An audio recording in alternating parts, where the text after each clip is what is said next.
স্বাগত।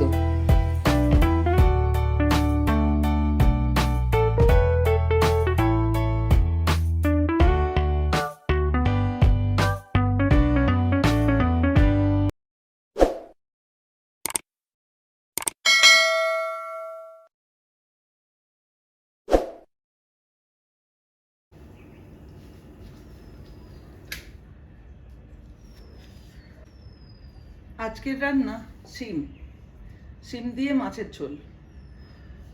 এটা নলডুক শিম, এসছে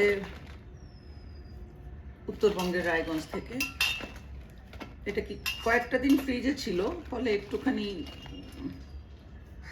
নেতিয়েও গেছে, কিন্তু বেশ ফুটফুটে দানা আছে ভেতরে। যে মাছটা দিয়ে রান্না হবে সেটা ট্যাংরা, নদীর মাছ। এতে নুন হলুদ মাখিয়ে রাখা আছে। মশলা যা যাবে, ধনে গোটা সমস্তটাই বাটা যাবে। গোটা ধনে, এটা চাল ধনে, ধনের ভেতরের যে বীজটা হয়।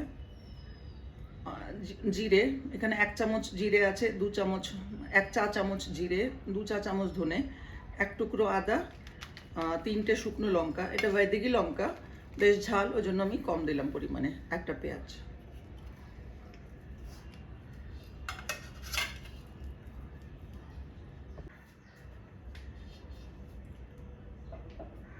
এটা বাটা মশলা। এখানে যে মশলাটা দেখালাম, এই মশলাটা এই একই পরিমাণ মশলা এখানে বেটে রাখা রয়েছে। এটা দিয়ে মাছের ঝোলটা হবে। সর্ষের তেল, এটা ঘানিতে পেশা তেল, হলুদ গুঁড়ো,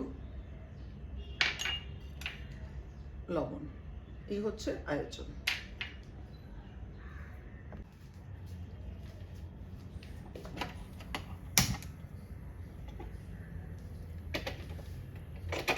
মাটির পাত্রে রান্না। আমার মাছ ভাজা হয়ে গেছে। আমি খুব কড়কড় করে মাছ ভাজিনি, কারণ মাছটা টাটকা আছে। আর ডিম ভরা মাছ, একদম বেশি ভাজলে ওর স্বাদ চলে যাবে।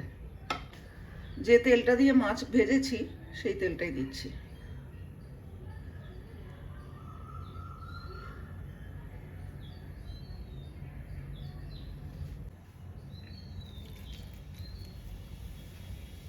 জিরে ফোড়ন,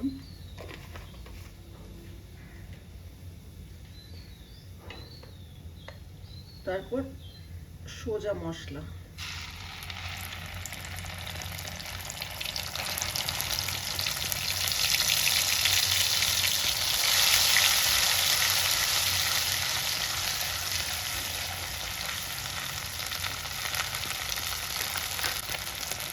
হলুদ,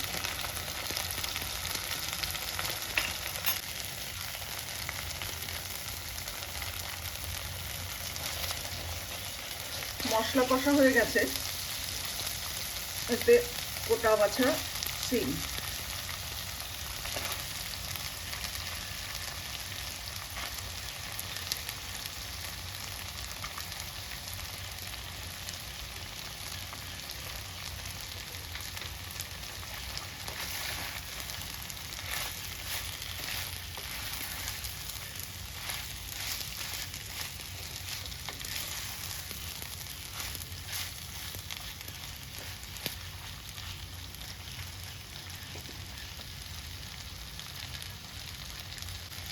মাটির পাত্রে তাপ বেশি হয়, মশলাটা পুড়ে যেতে পারে, সেজন্য আমি একটুখানি মশলার বাটি ধোয়া পানি দিলাম। শিমটা কষার জন্য যেটুকু দরকার।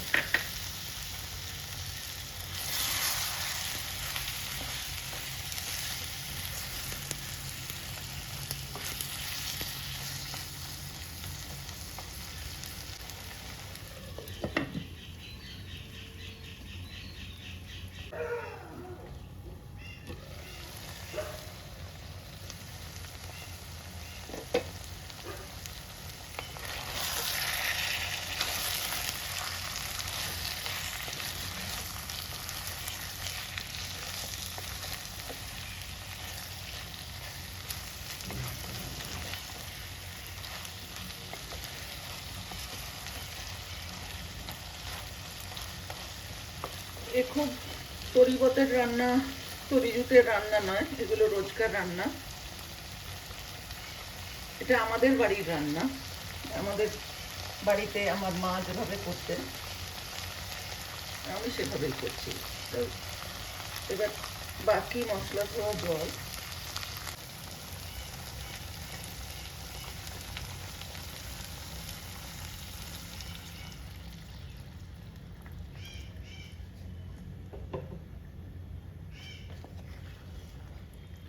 প্রত্যেকটা বাড়ির রান্না আলাদা হয়, অঞ্চল ভেদে তো রান্না আলাদা হয়ই। 1 কিলোমিটার গেলেই সেখানকার খাওয়া দাওয়া রান্না অন্যরকম হয়ে যায়। তো এক একটা বাড়ির রান্না এক এক রকম। এটা আমাদের বাড়ির রান্না। এটা ফুটে উঠলে আমি মাছ দিয়ে দেবো।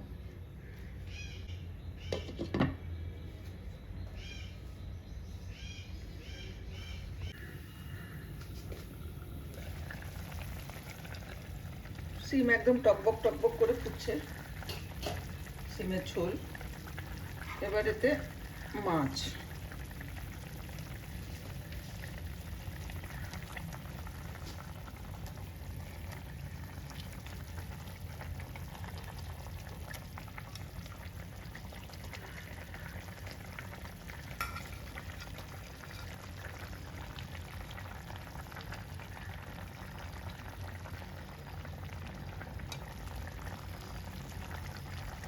এই বাসন পোছা তেল, এতে নাকি স্বাদ থাকে, রান্নার স্বাদ বাড়ে।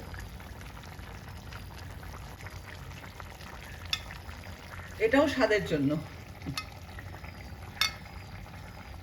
যে পাত্রে মাছটা ভেজে রাখা হয় তার সেটা ধুয়ে একটু জল দিয়ে দাও।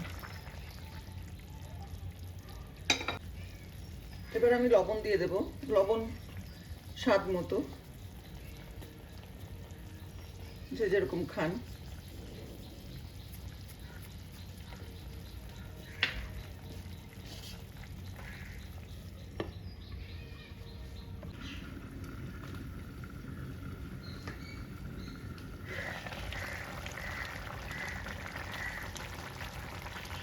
এই রান্নাটা হয়ে গেছে, একে নাড়াঘাটা করার কোনো প্রয়োজন নেই।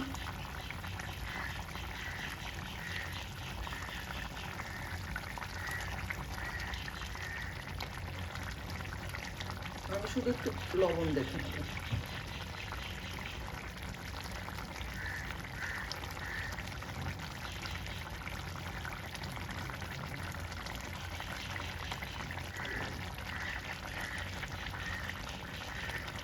দেশ গ্রামে বলে 2.5 ফুটের রান্না। 2.5 ফুট মানে, ফুট মানে যে বলকটা উঠছে সেটাকে ফুট বলে। তো সেই 2.5 ফুটের রান্না এটা, মানে খুব অল্প সময়ে মাছের ঝোল রান্না হয়। গ্যাস বন্ধ করে দিলাম। এটা মাটির হাঁড়ির গুণে খানিকক্ষণ নিজে থেকেই ফুটবে, ঠান্ডা হলে তারপরে নামাচ্ছি।